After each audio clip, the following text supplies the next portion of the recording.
Hi friends, today I will show you how to convert PageMaker file to text document. No need any software. We want only PageMaker software only. First of all, I am showing rough text on rough text in PageMaker. Some rough text I am pasted here. First of all, in this file, we go to file and there export. Here export have Adobe PDF and HTML and the text. This option is disabled because of Move tool is there.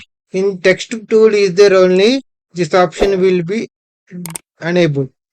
You want to click this one text option and simply you will enter any name. Example I am entering some name and I am saving this file into the desktop. The file is saved.